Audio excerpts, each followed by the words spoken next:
Hi, I'm Melissa at last, and welcome back to my channel, Rose Ether Cherubim. Today we are talking about growth. Growth, particularly through struggle, and how the hardships are sometimes tests of our character. And today we're back in James. And honestly, I'm probably just going to read James because I was telling you a few videos ago how I was going through, all the disciples. I'm in the New Testament reading right now. And I just finished in Mark. I was planning to jump into John, but I don't know. We're being pulled back to James, and James is like 5 chapters. So I'm going to start with James before I go back and go into John. I think that's what I'm going to do. So our corresponding verse for growth through struggle, through hardships, figuring out who we are in the midst of times that can seem tumultuous. We are in James chapter 1, verses 2 and 3. And I read this before and previously because it's just so good. And we're gonna go back to it again. It's okay. Sometimes verses, particularly different stories in the Bible, we come back and we read them after having read them, and it's almost like we're reading it again, or it is attributing to a new part of our life or a new part of our personality. It has deeper meaning all over again than when we read it the first time. So this was going to happen here. All right, we are in verse 2. My brethren, count it all joy when you fall into diverse temptations. Now, diverse temptations, it's not necessarily like being pulled to sin. Diverse just means diverse, and then temptations is more like hardships, more your tests of faith, things that just don't always feel great as you go through them. So, count it all joy when you fall into diverse temptations. But let patience have her perfect work, that ye may be perfect and entire, wanting nothing. Ooh, I jumped a verse. Hold on. Let's read it to start again. My brethren, count it all joy when you fall into diverse temptations, knowing this, that the trying of your faith worketh patience. All right, and patience is a beautiful crown that we should always strive to wear. You know that when we lose patience, it's normal. It's something that happens, often, particularly when we are going through trials, when we're going through tribulations, when we are facing the fire in any kind of way. And when a day doesn't go perfect, what do we need to exercise? We need to exercise patience when we are dealing with children or the elderly or with people who are not well balanced. What do we need to implement is patience in those moments. Yes, tough love and different things of that nature, but patience is a particular crown that you should thank God to put on every day, honestly. And the struggles happen, the way I see it is kind of when you're raising a child or taking care of a child, and you want to see what they're capable of. And I feel that that's what God sometimes allows things to happen in our life, or even kind of puts things there to see a revelation of our character. Where are we at in the midst of our walk? How would we handle this situation? He made us well. So it's almost like he wants to see a revelation of our character when there's a little bit of struggle. Are we resilient? Are we still quick to give up? Maybe we were quick to give up 6 months ago, but now in the present, we're trying to figure it out. We're trying to move forward, or we're completely resilient. We're going to figure this out no matter what. And have we learned the lessons that kind of come with the struggle? Have we learned to seek wisdom, to seek God in all aspects, to ask him first when trying to tackle something? Do we lean on our faith? How strong is our faith? All struggles reveal that. They reveal different aspects of our character. Do we have tenacity? Do we have resilience? Do we have resolve? That fight to, we're going to figure it out. We're going to get it done. these different aspects of your character that cannot be revealed when you're comfortable, when you're not facing anything, when you're having a good day. Where is your patience? How much patience can you exercise? How much patience can you have in these situations that, are troublesome, that push your buttons, that trigger you a little bit? Where are you? And God gets to analyze you, but you also get to analyze yourself. Man, 6 months ago, a year ago, 2 years ago, that would have triggered me. That would have pissed me off. That would have upset me, or that would have shut me down. You get to kind of see, you get to analyze your growth as well. And that's the biggest thing that comes from struggle is growth. Whether you have achieved it, whether you still need to achieve it, or it highlights something that you're currently struggling with and that you can work on. That's pretty much what a struggle represents. Are you going to melt down in the face of adversity? Are you going to, shrink in the face of something that is pushing against you? And God wants to know too, right? We would want to know if there's areas and aspects that we need to grow in. And that's what the struggle, or any struggle, kind of highlights. And it's easy to want to avoid struggle, to be I'm non-confrontational. And that works sometimes, but you're going to come across a lot of points in life where being non-confrontational doesn't, especially when it comes to your own inner work. So it is easier, and this is why people do it. It's easier to stay in a realm, in a day where you're not coming across anything, way too out of the ordinary, way too risky or way too anything. You want to be in this place where it's nothing bad happens. This is a provincial good day, and you want to have as many good days as possible. That is a normal thing to want to cling to, and it's comfortable. That's the biggest thing, is okay, I have comfort here. And we mistake comfort for safety, and we mistake comfort for peace. Peace is keeping your cool, keeping strong to your faith, relying on your connection to God in the face of adversity, in the face of financial struggles, in the face of even something as big as natural disasters. How do I hold on to God in this moment, hold on to my patience, hold on to my peace in the face of things that are completely out of my control? And even though that, again, that highlights everything that you are in those moments, a lot of people don't want to face that. And a lot of people may not like who they are in those moments. A lot of people might be surprised as to who they are in those moments. You may be the hero that comes through, or you may be somebody that totally falls apart, but you don't know until you face that.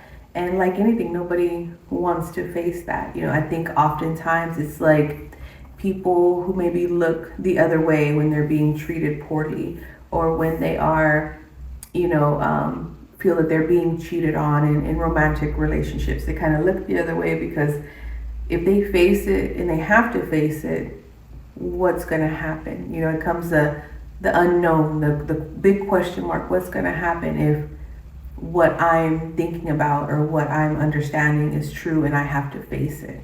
So it becomes easier to kind of bury your head in the sand like the ostrich.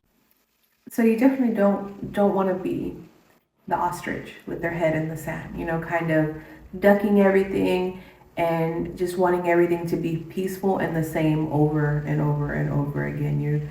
It's gonna hinder your growth. It's gonna hinder you knowing what you're made of and what you're capable of. So the scripture applies today because we go through hardships. I think that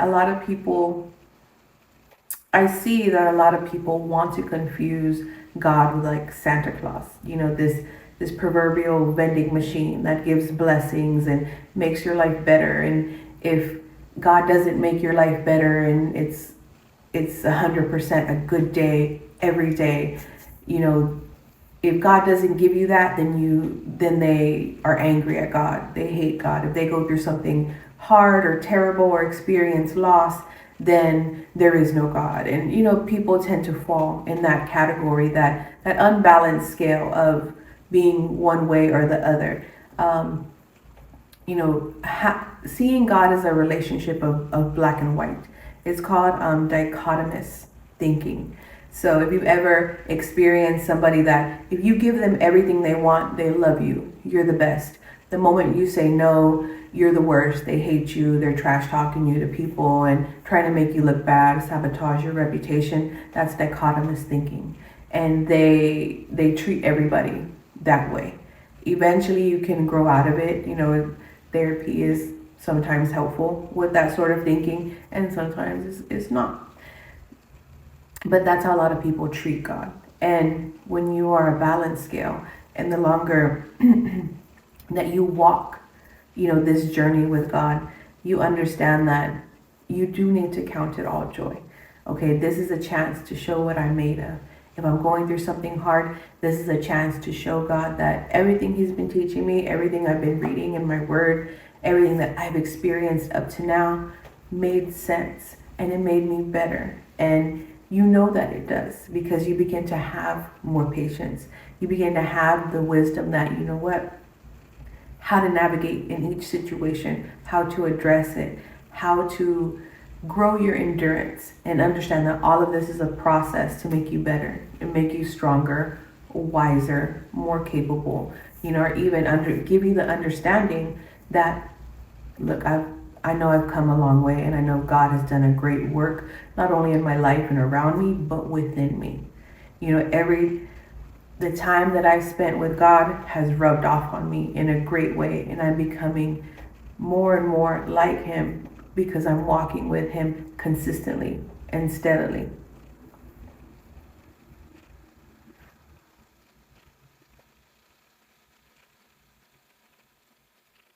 It's really just a true great revelation of your character. And that's how you kind of grow through your struggle. And for me personally, a lot of it where I've seen growth, through a struggle was being a mom, was not only raising children and adopting children who were already developed and had things going on, and I had to really show patience and love and kindness as they worked through those things, but then also, kind of becoming, a mom later in life, but then also going through a divorce at the same time. So not only did I have to deal with a plethora of changes, I also had a little child that I had to raise and was, completely dependent and relying on me to get my act together. There wasn't a lot of time to be in feelings or, kind of dwell in anything that wasn't healthy, because that would not only impact me negatively, but impact, my child, who was completely dependent on me. So figuring out how to do things alone, still giving my child a complete parent, even though I was going through emotional things that I was going through, giving them great experiences that are going to help them grow, meet their needs, meet their, especially their medical needs and different things like that. Like I had to be on point at all times. And if I did need to take time for myself, there wasn't really that, but when, my child was asleep. So those are things that you begin to learn, where you come from, a two-person household that can, that you do things together as a family, to, okay, this is what our family is now. This is what our family looks like now. But every day we still have happiness, and every day we still have, food on the table, and every day we still get to experience things, even if we're going around and looking for things for free. Things where, for example, there's a children's museum here, and the first Sunday is, always a discounted rate. Or we're going to the parks where it's free. Oh, I found this water splash pad over here close to where we pick up groceries. That is free, and we're gonna figure it out. We're gonna have a great time every time. And that mentality was me counting it all joy. We're going to find joy in every aspect. Even though our family doesn't look the same as a normal family or the family that you see in your cartoons, we have a great family, and we have lots of love here in this house, and lots of peace, and lots of joy, and lots of loud laughing and loud singing, and it's everything's gonna be okay, and we center that on God, and God has granted us and blessed us with great things, and that's what we're gonna focus on. And that's the part that kind of made me look back and be like, what, I didn't fall apart in the face of, being brokenhearted, having to rebuild after creating a life where putting all my energy in creating a previous life and not mourning that and trying to hold on to that longer than what God needed from me.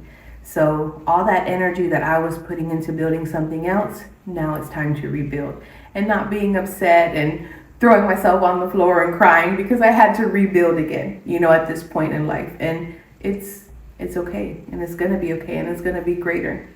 And that's what you have to hold on to as you go through your struggles, even if you are rebuilding all over again, no matter what age range you are.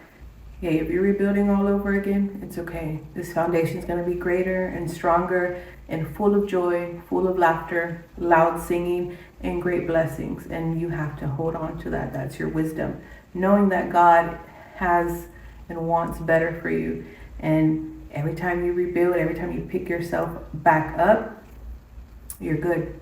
You're stronger than any of the times behind you, for sure. And that's how you grow through your struggle.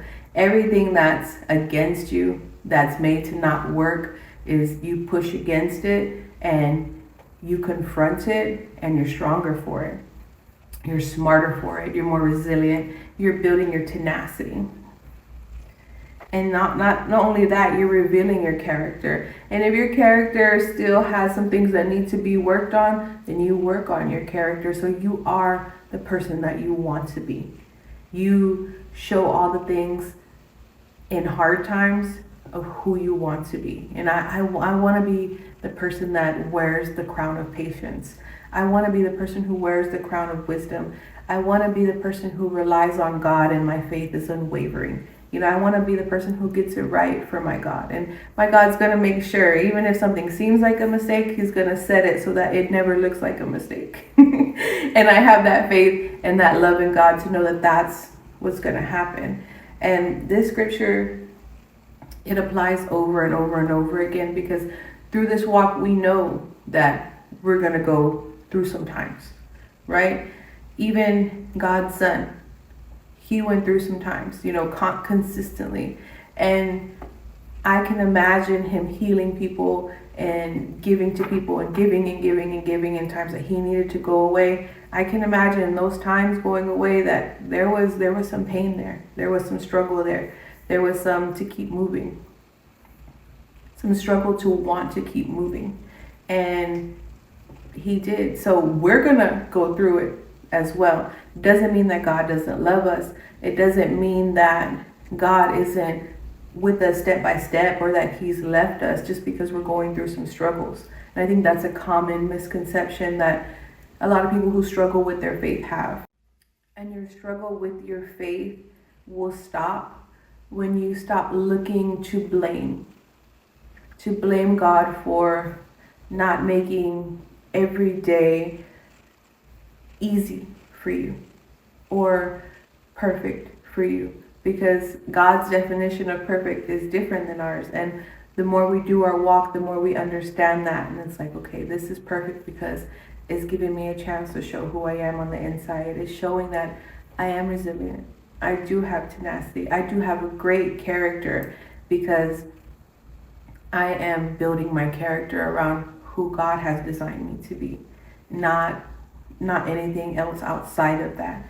And we can stop being angry at God for things. We can stop talking to him crazy. We can stop looking to blame him when we experience struggle, when we experience loss. And a lot of people who are angry at God, that's That's kind of where it's seeded from. So you can stop doing that and look at everything as a chance to count it as joy, everything to show who you really are, everything that you experience to strengthen you and move you out of your comfort zone, because comfort zone ultimately is death. That's the way that I see it. It's not true peace. It's not true happiness. You're just comfortable. A bed is comfortable. I'm pretty sure they make coffins very comfortable. And that's how I see the comfort zone. It's something that allows you to die a little instead of grow a little. And that's why it's always important to be pushed out of your comfort zone. And I think that's why God does push us out of our comfort zones through struggle, through test of faith. To see that, okay, my child is still looking to me for guidance and wisdom. My child is still leaning on their faith. My child feels proud and grateful to grow and to focus on that growth.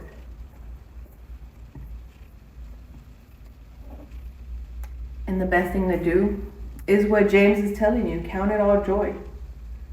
Let patience have her perfect work, and you be perfect and entire, wanting nothing. And you keep strong in that. You keep strong in your meditation. You keep strong in your word. You keep strong in your prayer. You keep strong when it's time to fast. You do it, and you're going to understand what you're made of completely. And you keep doing that consistently. When it's time for you to show who you are, you're going to be proud of your growth. You're going to be like, man, God, look how far I came. Look how different I am. Or look how all the great qualities that you've given me are now expounded upon. They're multiplied, they're grown. My fruit has truly shown after this season. Much like the pomegranate tree. See, I have a grapefruit tree, got a little lime tree. I keep dwarf trees because I'm kind of a short person. I don't need a big old tree that I need a ladder to get up. I don't need that. So I got some dwarf trees in the yard. And I have a little pomegranate bush. And she only brings fruit twice a year. And it's in the coldest times that she brings fruit. My other trees, of course, in the summer, blooming, flowers, lots of fruit. But she has to go through some cold times before she brings her fruit. But it's beautiful and it's outstanding. And the way that the pomegranates grow is at first they flower out these red, beautiful flowers, and then the fruit comes from them. But she needs to go through the cold before she does that. And some of us, for our fruit to really show and be showcased, we got to go through some tough times for it to show that. And that's why God brings us the struggle. And it's it's not a hurdle that you can't jump over. It is something you can completely handle. And you're going to be more beautiful on the other side of it.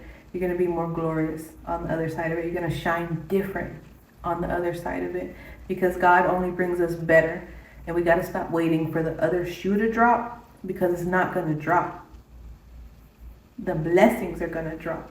That's exactly what's going to happen because you stick to your faith. But only if you stick to your faith and understand that you need God through every season, through every trial, and He's not your enemy. He's there to make your life better and build great things for you and through you. All right, friend? So if you're struggling, give it up to God. Ask Him what to do. Lean on that faith and then move forward knowing that you're going to grow from it and you're going to be beautiful on the other side of this. I love you, friend. Remember, God loves you more. Bye.